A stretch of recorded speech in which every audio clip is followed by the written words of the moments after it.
My name is Abraham Lincoln. History remembers me as a president, a liberator, a leader. But one day, one short speech changed the course of human history forever. This is the story of the Gettysburg Address. The year was 1863. America was tearing itself apart. The Civil War had already claimed hundreds of thousands of lives. Brother fought brother. Father fought son. The soil of America drank blood every single day. Every morning I awoke to reports of death. Every night I carried their names into my prayers. I watched a nation slowly bleed. And then came Gettysburg. In July 1863, the armies of the North and the South clashed in the small town of Gettysburg, Pennsylvania.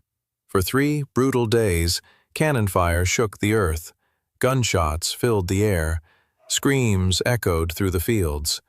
When the smoke cleared, more than 51,000 soldiers lay dead, wounded, or missing. It was the bloodiest battle in American history. The fields were soaked in blood. Bodies lay scattered across the land. The town of Gettysburg became a massive graveyard. Months later, I was invited to attend the dedication of a new cemetery for fallen soldiers. My role? Not the main speaker, not the honored guest, just a few closing remarks. They expected a short, polite speech. No one expected history. The night before the ceremony, I sat alone. No advisors, no audience, just silence, and the weight of a nation. What could I possibly say that would give meaning to so much death? How could words honor 51,000 broken lives? I did not write long. I did not prepare grand poetry. Instead, I searched my soul, and I wrote from the deepest place within it. On November 19, 1863, I stood before a massive crowd. Mothers who had lost sons, wives who had lost husbands, children who had lost fathers. Grief hung heavy in the air. The main speaker spoke for 2 long hours. Then, it was my turn. I stepped forward. The crowd fell silent.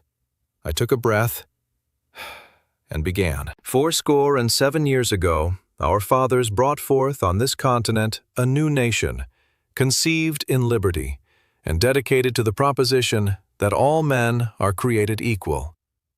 In those opening words, I reminded them why America existed. Not for power, not for wealth, but for freedom and equality.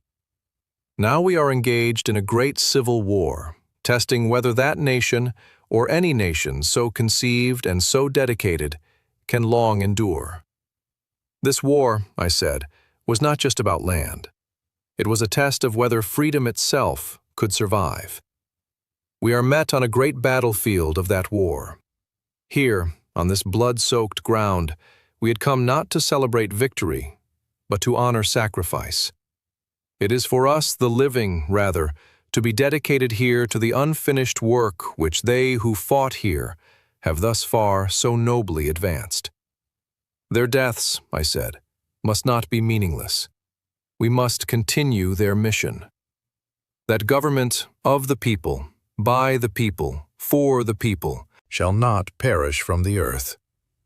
In those final words, I gave the world a definition of democracy that would echo for centuries. The speech lasted just over 2 minutes, barely 272 words, and then silence. For a moment, no one spoke. Then, applause. Not thunderous, but deep, because they felt it. The pain, the hope, the purpose.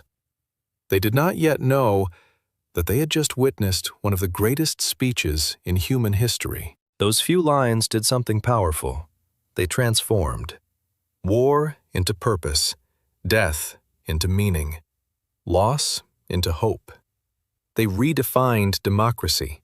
They told the world freedom belongs to everyone, equality is non-negotiable, and justice must never die. That speech did not just belong to America. It belonged to humanity. Today, school children memorize those words. Leaders quote them. Nations study them. because in just 2 minutes, I reminded the world what it truly means to be human. If you ever doubt the power of words, remember this: a few honest sentences can change the destiny of nations. One voice, one moment, one truth can reshape history. My name is Abraham Lincoln, and that was the speech that changed human history.